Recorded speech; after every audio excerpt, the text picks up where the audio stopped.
Je suis arrivé ici suite à un héritage.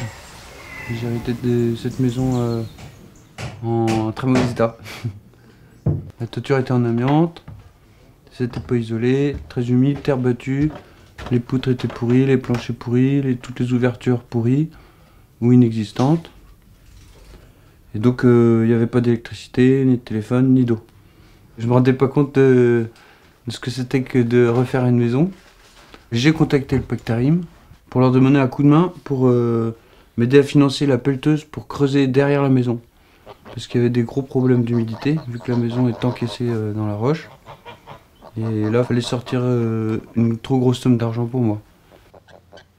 Notre rôle, nous, c'est d'accompagner l'habitant, de construire le projet avec lui, de définir les orientations, qu'elles soient techniques, sur son lieu de vie, comment il veut vivre dans ce logement, et de construire le projet, donc sur le papier, en dessinant les plans. Et ensuite, c'est le pacte HD, qui s'appelait Pactarim anciennement, qui va réaliser donc, le plan de financement. Et enfin, on peut intervenir donc, au niveau de la prestation. Il y a certains types de travaux qui sont pertinents en autoréhabilitation accompagnée. Il est pertinent de faire certains travaux avec les habitants, mais pas tous.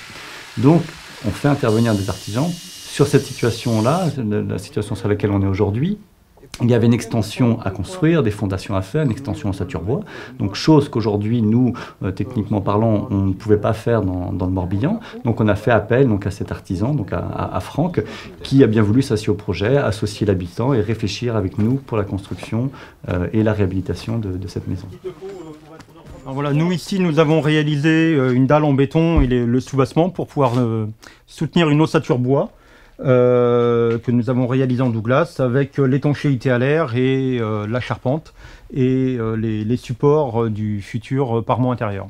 C'est vrai qu'aujourd'hui on parle beaucoup de précarité énergétique, de marché potentiel de la rénovation énergétique avec des enveloppes financières de l'État qui sont débloquées, mais en fait c'est des chantiers qui souvent ne démarrent pas. Le propriétaire seul occupant avec peu de moyens ne va pas se lancer dans une rénovation lourde, même s'il y a des aides partielles de l'État, et ne va pas faire appel à des entreprises. Donc le marché ne reste que potentiel aujourd'hui, et les compagnons sont dans ce cas un déclencheur.